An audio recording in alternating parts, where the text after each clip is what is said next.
বলে টাইমের গন্ডগোলের জন্য এই ঘটনাটা ঘটেছে। আর করি আমার ব্লগের মাধ্যমে সেটা একদম র অ্যান্ড আনকাট আপনাদের সাথে শেয়ার করি।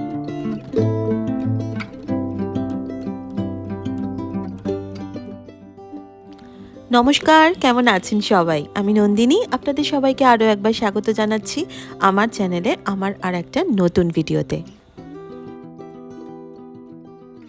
ঘড়িতে সময় ওই সকাল 9টা সাড়ে 9টা মতো বাজে। হাজব্যান্ড অফিসে বেরিয়ে গেছে আর রাই ঘুম থেকে একটু দেরি করে উঠেছে। অবশ্য রাইয়ের অ্যানুয়াল এক্সামও চলছে, কিন্তু মাঝখানে 3 দিন ছুটি, তো কিছুটা রেডি আছে, তো সেই জন্য একটুখানি রেস্টও নিয়ে নিচ্ছে। কারণ লাস্ট উইকটাতে এত চাপ গেছে, সব ভাইটাল যে সাবজেক্টগুলো সেগুলো মানে মেনলি লাস্ট উইকে পরীক্ষা হয়েছে, তো প্রচুর প্রেশার গেছিলো। তো আমি বলেছিলাম যে ঠিক আছে, মোটামুটি যদি রেডি থাকে একটু দেরি করে তুই উঠতেই পারিস। আর আলটিমেটলি দেরি করে উঠুক বা তাড়াতাড়ি করে উঠুক, আলটিমেটলি পড়তে ওকেই হবে এবং ফাইনালে পরীক্ষাটা ওকেই দিতে হবে, তো সেটা সম্পূর্ণ ওর ব্যাপার। আর আমি রাইকে সবসময় এই ফ্রি যে জোনটা, এটা আমি ওকে দেওয়ার চেষ্টা করি যে ওর যাতে ওর নিজের একটা কনফিডেন্স গেইন করে। এনিওয়েজ, তো সকালবেলায় আজকে আমাদের ফ্যামিলির সবার যেটা একদম ফেভারিট ব্রেকফাস্ট সেটা হচ্ছে ধোসা। তো ধোসা আর আজকে একটুখানি চাটনি বানিয়েছিলাম আজকে ব্রেকফাস্টে। আর এই যে ধোসা ব্যাটারটা, এটা একদম ইনস্ট্যান্ট, মানে আমি রাত্রে সোক করে রেখেছিলাম, কিন্তু যেটা হয় না যে সোক করে রাখার পর সেটা বেটে অনেকক্ষণ ফার্মেন্ট করতে হয়, তো সেই রকম সত্যি সুযোগ হয়নি। তো সেই জন্য আমি চাল, ডাল আর তার সাথে একটুখানি চিড়ে পরিমাণ মতো নিয়ে ভিজিয়ে রেখেছিলাম।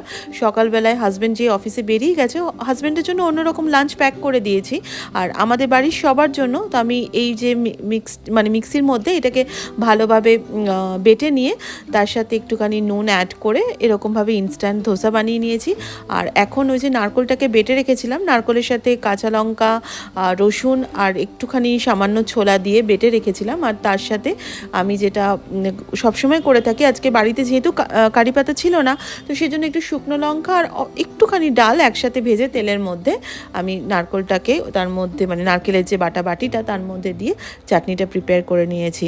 আর যত তাড়াতাড়ি পারি সবাইকে খেতে টেতে দিয়ে দিই, কারণ আমার আজকে যেটা সবথেকে বিরক্তিকর কাজ, সেই কাজটা আমার মানে পেন্ডিং হয়ে রয়েছে, সেটা হচ্ছে প্রায় 2 দিনের কাঁচা জামা কাপড় আমি ভাঁজ করে উঠতে পারিনি, সেটা আমি এখন ভাঁজ করব।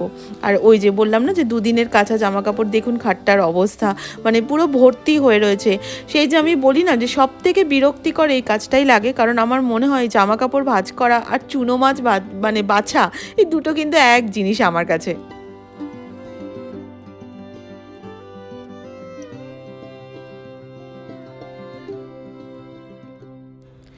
যাই হোক, খাটটা ভালোভাবে পরিষ্কার করে নিলাম আর প্রত্যেকটা জামা কাপড় ভালোভাবে ভাঁজ করে যার যেখানে জায়গা সেখানে ঢুকিয়ে দিয়েছি। আর এই খাটের ওপর জামা কাপড় ডাই হয়ে পড়ে থাকলে না ভীষণ বিরক্ত লাগে দেখলে, আরও মানুষ যেন ডিমোটিভেট হয়ে যায়। তো এবারে এই যে বিছানার চাদর টাদর যেগুলো ভাঁজ টাজ করেছি সেগুলো একটুখানি রেখে দিই। আর এই ক্যাবিনেটটার মধ্যে আমার এই বিছানার চাদরগুলো থাকে, 2টো ড্রয়ার রয়েছে আর নিচে 2টো তাক রয়েছে। এটার মধ্যেই আমার পুরো বাড়ির মানে যত রকমের বিছানার চাদর আছে সব আমি এটার মধ্যেই স্টোর করে রাখি। কারণ নিচু হয়ে আমার একটুখানি চাদর বার করতে একটু কষ্ট হয় বলে এই ড্রয়ার সিস্টেমটা আমি করে নিয়েছিলাম। আর অ্যাকচুয়ালি ডাক্তারও আমাকে একটু নিচু হতে বারণ করেছে, তো সেই জন্য এই ব্যবস্থা। তো রাইয়ের মোটামুটি এখন একটু পড়াটা হয়ে গেছে, ও একটু ব্রেক নিয়েছে আর ও একটু বানিয়েছে চা, আর আমিও সমস্ত কাজ টাজ করে আমি একটুখানি চা খেতে বসেছি। তারপরে দুপুরবেলা স্নান করেছি, পুজো করেছি, লাঞ্চ করেছি, সেগুলো আর ভিডিও করা হয়নি, কারণ নর্মাল খাওয়া দাওয়ার রোজই এগুলো দেখাই, আজকে আর কি দেখাবো। আর যদি এত কিছু দেখাতে চাই তাহলে ভিডিওটা অনেক বড় হয়ে যাবে, আপনাদের আর দেখার ইচ্ছা থাকবে না। তো আজকে আমি আপনাদের সাথে একটা রেসিপি শেয়ার করছি, সেটা বেসিকলি ওটা ক্রিসমাসের সময় আর কি শেয়ার করার কথা, কিন্তু আমি সেভাবে শেয়ার করে উঠতে পারিনি, কারণ আমার সেই সময় একটু বেড়াতে যাওয়ার ব্যাপারও ছিল। তো আমার মনে হলো যে আজকে আমি একটু আপনাদের সাথে টাইম পেয়েছি যখন এটা শেয়ার করি। আর আরও একটা কারণ, মেয়ে অনেকদিন ধরেই কেক খেতে চেয়েছিল। তো এই যে ড্রাই ফ্রুটসগুলো, এগুলো আমি সারা বছরই স্টোর করে রাখি। এর মধ্যে আমি নিয়েছি একটু চেরি, একটু কাজু, একটু চালমগজ, একটু মোরব্বা, কাজু আর একটু কিশমিশ, এগুলোকে আমি ভালোভাবে একটুখানি কেটে নিয়েছি। আর এই যে টুটি ফ্রুটিটা, এটাও সারা বছর স্টোর হয়ে থাকে ফ্রিজে। তো যেটা হয়েছে কি, ওটা একটু শক্ত হয়ে গেছে, ওটাকে তার জন্য আমি চামচে করে করে একটুখানি কেটে কেটে বার করে নিচ্ছি। আর এই সমস্ত কিছু ইনগ্রিডিয়েন্টসগুলো দিয়ে আজকে আমি একটা ক্রিসমাস কেক বানাবো, বেসিক্যালি বলতে পারেন অরেঞ্জ প্লাম কেক, কারণ এখানে আমি কোনো দুধ টুধ ইউজ করছি না। এখানে যেটা আমি ইউজ করব সেটা হচ্ছে অরেঞ্জ জুস। তো আমার সব মানে ড্রাই ফ্রুটসগুলো ভালোভাবে কাটা হয়ে গেছে। এবারে আমি একটা বড় পাত্র নেব, যেটার মধ্যে আমি ফার্স্টে চিনিটাকে একটু ক্যারামেলাইজড করে নেব।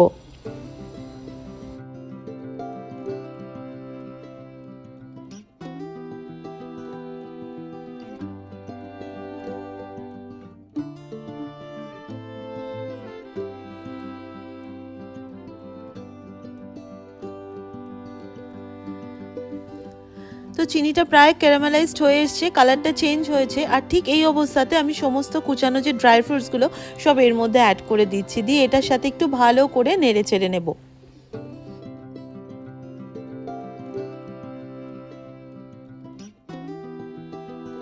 ড্রাই ফ্রুটস আর চিনির যে মিশ্রণটা যখন একসাথে ভালোভাবে মাখা মাখা হয়ে যাবে, তখন এরকম একটু আঠা আঠা হয়ে আসবে। ঠিক এই অবস্থাতে আমি গ্যাস থেকে এটাকে নামিয়ে খানিকক্ষণ ঠান্ডা হতে দেব। আর এখন প্রায় এই মিশ্রণটা ঠান্ডা হয়ে গেছে। এরপর আমি এর সাথে মিশিয়ে নেব প্রায় 1 কাপের মতো অরেঞ্জ জুস। ক্রিসমাস কেক বা অরেঞ্জ প্লাম কেক বানানোর জন্য অলওয়েজ কিন্তু অরেঞ্জ জুস বা রামের মধ্যে ওভারনাইট অথবা 1 উইক আগে থেকে ড্রাই ফ্রুটসগুলোকে সব কিছু সোক করে রাখতে হয়।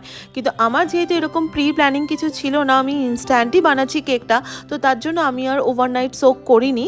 তো আপনারা যদি চান তাহলে এইভাবে চিনির মধ্যে ড্রাই ফ্রুটসগুলোকে ভালোভাবে মিশিয়ে নিয়ে তার মধ্যে যখন অরেঞ্জ জুসটা অ্যাড করবেন, সেটা পারলে ওভারনাইট সোক করে রাখতে পারেন, অথবা আমার মতো এরকম ইনস্ট্যান্টও বানাতে পারেন।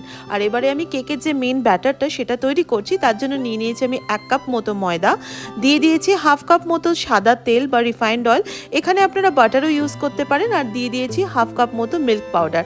মিল্ক পাউডার দিলে কিন্তু কেকের যে টেক্সচারটা সেটা একদমই অন্যরকম হয়। আর এখানে একটা মশলা অ্যাড করলাম, এটা হচ্ছে দালচিনি, একটা এলাচ আর একটুখানি লবঙ্গ, সামান্য একটুখানি গরম করে নিয়ে সেটাকে ক্রাশ করে আমি এর মধ্যে অ্যাড করেছি। এবারে একটা যেটাতে আমরা ব্যাটারটা গুলি সেরকম একটা কিছুর সাথে ভালোভাবে এটাকে মিশিয়ে নিতে হবে। আর যেহেতু আমি ওটিজিতে আমি কেকটা বেক করছি না, আমি একদম আদি অকৃত্রিম, যে এটা কড়াইতে, এই কড়াইটাতেই আমি জেনারেলি সমস্ত বেকিংয়ের কাজ করি। আর মাইক্রোওয়েভ থাকলেও আমি মাইক্রোওয়েভে কখনোই বেকিং করি না। তার একটা মেন কারণ হচ্ছে মাইক্রোওয়েভে বেকিংটা আমার মতে খুব একটা ভালো হয় না।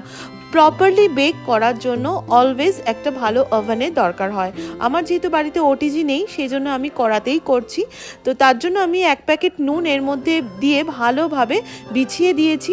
এবার একটা ঢাকা দিয়ে এটাকে প্রিহিট হতে দিলাম, ঠিক যেরকমভাবে ওভেনে যখন মানুষ কেক করে যেমন প্রিহিট হতে দেয়।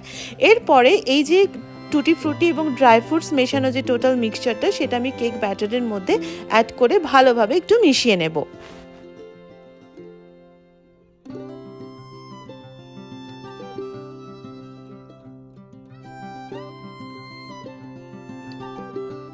এবারে আমি একটা কেক টিন নিয়ে নিয়েছি, আর আমার বাড়িতে যেহেতু বেকিং পেপার ছিল না, তো সেই জন্য যে ফুড র্যাপ পেপারগুলো হয় সেটাই আমি এখানে ইউজ করেছি। আর এটাকে গ্রিস করার জন্য একটু সাদা তেল এর মধ্যে ব্রাশ করে নিচ্ছি।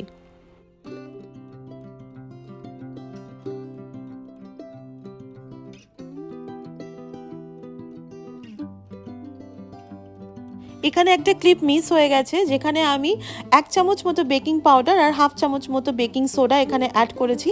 আর সেটাকে অ্যাক্টিভেট করার জন্য আমি 1/2 টিস্পুনের মতো ভিনিগার অ্যাড করেছি। দেখুন ভিনিগারটা যেই মুহূর্তে আমি অ্যাড করলাম, সঙ্গে সঙ্গে কিন্তু কেকের ব্যাটারটা ধীরে ধীরে ফুলে উঠছে। আর বেশি দেরি করা যাবে না, এবার কিন্তু সঙ্গে সঙ্গে কেক টিনের মধ্যে এটাকে ট্রান্সফার করে বেক করতে দিয়ে দিতে হবে।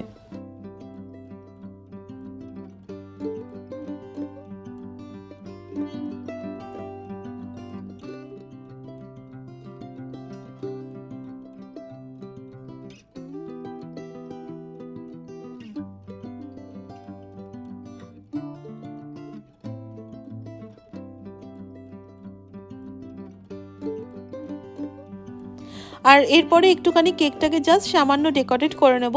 তার জন্য আমার যে এক্সট্রা চেরিগুলো ছিল সেগুলোকে আমি হাফ করে কেটে নিয়ে কেকের ওপর একটু এইভাবে সাজিয়ে দিচ্ছি। তার সাথে একটু অ্যাড করে দিচ্ছি কাজু বাদাম আর একটু চাল মগজ, দেখতে কিন্তু খুব সুন্দর লাগছিল।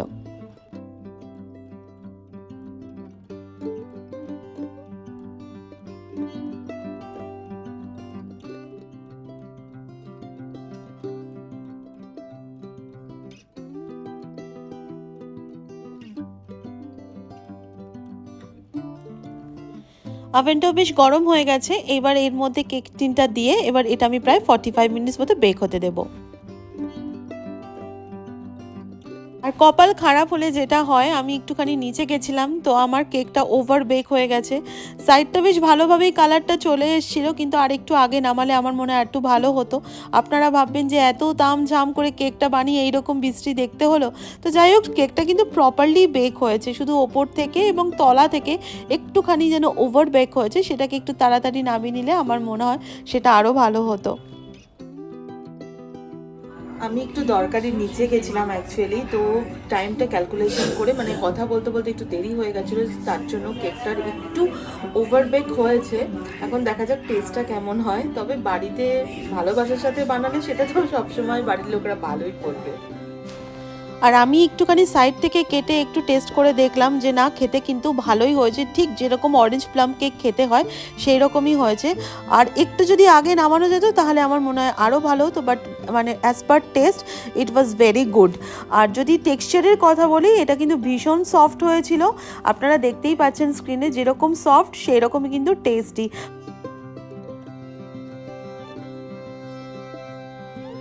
কেকটা না দেখতে পুরো সেই উড়িষ্যার ছানা পোড়ার মতো হয়েছে। জেনারেলি এত বাজে দেখতে কেক আমি কখনোই বানাই না, কিন্তু আজকে যেটা হয়েছে ওই যে বললাম যে একটু নিচে গেছিলাম বলে টাইমের গন্ডগোলের জন্য এই ঘটনাটা ঘটেছে। আর আমার হাজব্যান্ড এখন লড়ে চলেছে কেকটাকে একদম সমানভাবে কাটার জন্য, কিন্তু আমার তো খেয়ে টেস্ট করে একটু ভালোই লেগেছে, কারণ সবকটি ইনগ্রিডিয়েন্টস একদম খুব সুন্দর ছিল। আর অরেঞ্জ প্লাম কেক কিন্তু খেতে ভীষণ ভালো হয়, কিন্তু এত বাজে দেখতে যে হলো এটা আমার একদম ভালো লাগছে না। মানে আমি এত কেক বানিয়েছি, যখন আমি ইউটিউবিং করতাম না তখনও আমি প্রচুর কেক বানিয়েছি, জন্মদিনে, অ্যানিভার্সারিতে, কিন্তু এরকম কেক কখনো হয়নি। আর আজকে মানে আমি চাই যে আমি যা করি আমার ব্লগের মাধ্যমে সেটা একদম র অ্যান্ড আনকাট আপনাদের সাথে শেয়ার করব। তো সেই জন্যই এটা আমি আপনাদের সাথে শেয়ার করছি। জেনারেলি অন্য কেউ হলে সবসময় এটা ভালোই আমরা সোশ্যাল নেটওয়ার্কিংয়ে দেখাই, কিন্তু আমি সেটা করব না। আমি আজকে এটা আপনাদের সাথে শেয়ার করব। আপনারা যদি আমার রেসিপিটা মেনে এরকমভাবে অরেঞ্জ প্লাম কেক করেন তাহলে এটা 45 মিনিটসের জায়গায় যদি ফুল আঁচে দিয়ে করেন তাহলে ওটা 30 মিনিটস রাখবেন, 45 মিনিটস দেবেন না। আমার 30 মিনিটসে মাথায় ছিল, কিন্তু ওই যে মাঝখানে বললাম ওই কথাবার্তার জন্য একটুখানি গন্ডগোলটা হয়ে গেছে। এবার দেখা যাক, আমার তো টেস্টটা ভালো লেগেছে, এবার মেয়ে, আমার মা আর আমার হাজবেন্ডের কেমন লেগেছে সেটা আপনাদের সাথে শেয়ার করি। হেভি হয়েছে। মাদার ইন্ডিয়া খুব ভালো হয়েছে। হ্যাঁ, মানে এটা কি আমি ভিডিও করছি বলে তোমরা বলছো নাকি অনেস্টলি বলছো? হ্যাঁ, কি বলছো? আচ্ছা, তাকিয়ে বলো একটুখানি, অনেস্ট কনফেশন। যাই হোক বলেছে, হ্যাঁ দুর্দান্ত, থ্যাংক ইউ। তো যাই হোক, ফ্যামিলি মেম্বার বলেছে যাদের জন্য কেক বানানো তারা বলেছে খুব ভালো হয়েছে, দেখতে যেমনই হোক কিন্তু ভালো হয়েছে। তো এটাই আমার কাছে স্যাটিসফ্যাকশন। তো আমি এর পরে যদি পারি কখন আপনাদের সাথে সুন্দর দেখতে কেক নিয়ে আসবো। তো যাই হোক, আজকে সারাদিনটা এরকমভাবেই কাটলো। তো আপনাদের সাথে দেখা হবে নেক্সট ব্লগে। যদি আমার ভিডিওটা ভালো লাগে তাহলে প্লিজ আমার চ্যানেলটাকে সাবস্ক্রাইব করবেন, আমার ভিডিওতে একটা লাইক করে দেবেন। আপনাদের একটা লাইক আমাকে অনেক বেশি মোটিভেট করে। তাহলে নেক্সট ব্লগে আবার দেখা হচ্ছে। সবাই ততক্ষণ সবাই খুব ভালো থাকবেন, নিজের যত্ন নেবেন। টেক কেয়ার, শুভরাত্রি।